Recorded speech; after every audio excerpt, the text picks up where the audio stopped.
Alright, this is functions number 1, packet number 5, the domain and range of a function. The set of inputs, we are now going to refer to it as the domain, and the set of outputs is going to be called the range. We're going to write in roster form the set that represents the function's domain. Those are the names of the 12 months in a year. January, February, March, April, May, June, July, August, September, October, November, and December. In roster form, this represents the function's range. We can have 31 days, 30 days, or 28, because we were told not to consider the leap year. We're using the function f at n is equal to 2n plus 1. The domain is a set of 1, 3, and 5. They want the range. So we should need to find out what f of 1 is, f of 3 is,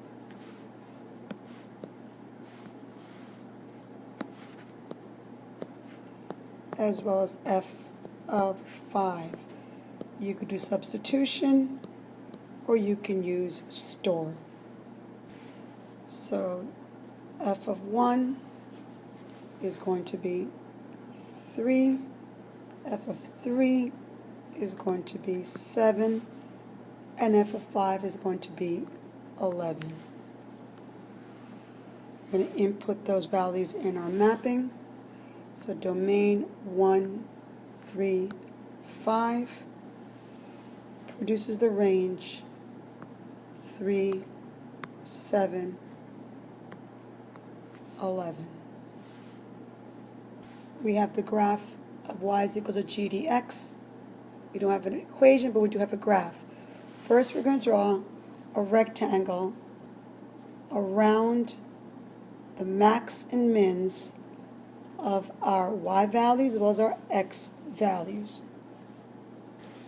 So let's find our point furthest to the left would be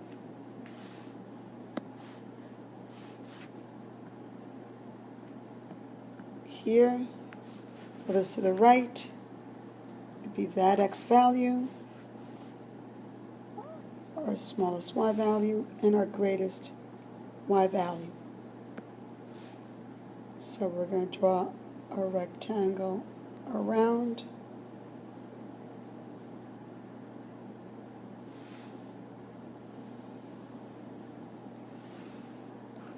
so a rectangle circumscribes the function.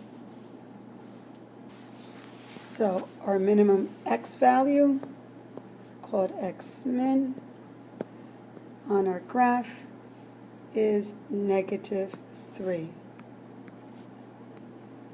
Our maximum x value is +6.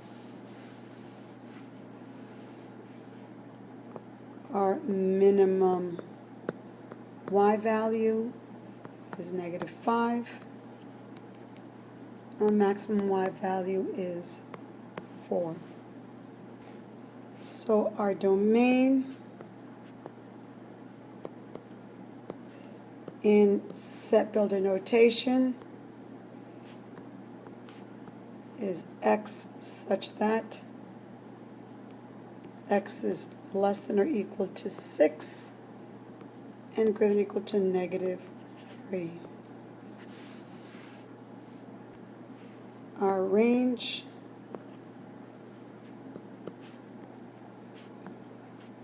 y such that y is less than or equal to 4, greater than or equal to negative 5.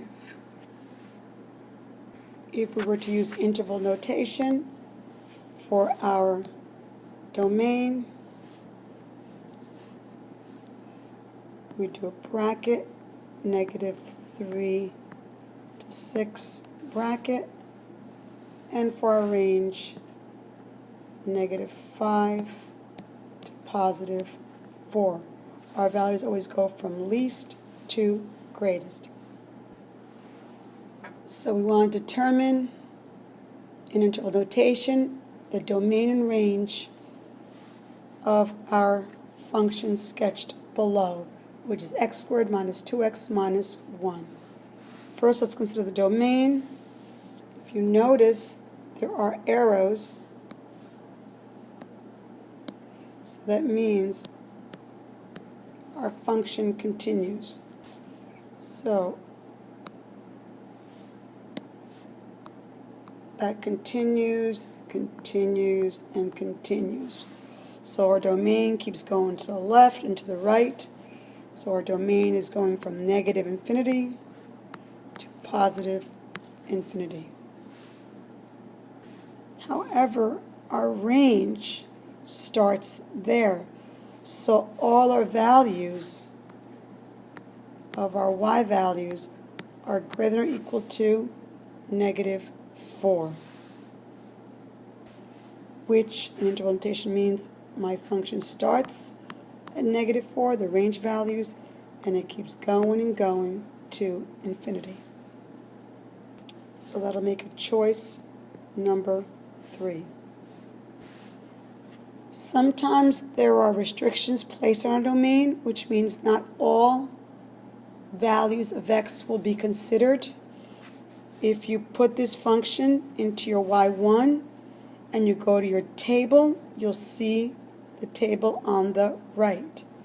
So using that table, determine f of 1. So when you have an input of 1, you have an output of negative 1.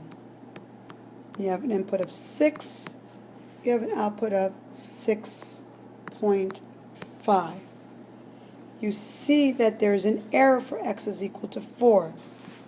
And the reason that is, if we should store 4 for x in your calculator, you'll see an error will show up because we are dividing by 0, and that is impossible.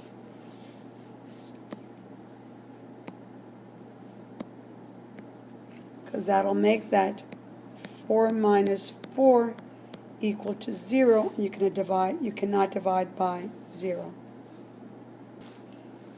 And for C, there are no other values except 4. They're not in the domain because no other value but 4 will make that equal to 0. So only x cannot equal 4. So let's go to y1 and put in the square root of x plus 4.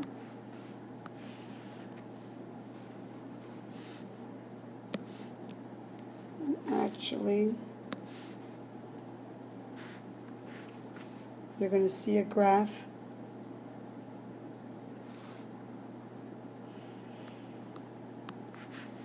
that goes like that. So that means your domain starts at negative 4 and goes to positive infinity. So which of the values would not be in the domain? It would be choice 4, because negative 8 would be over here. That would not be in the domain. All the other ones would be. Negative 3 would be, 0 would be, and so would 5.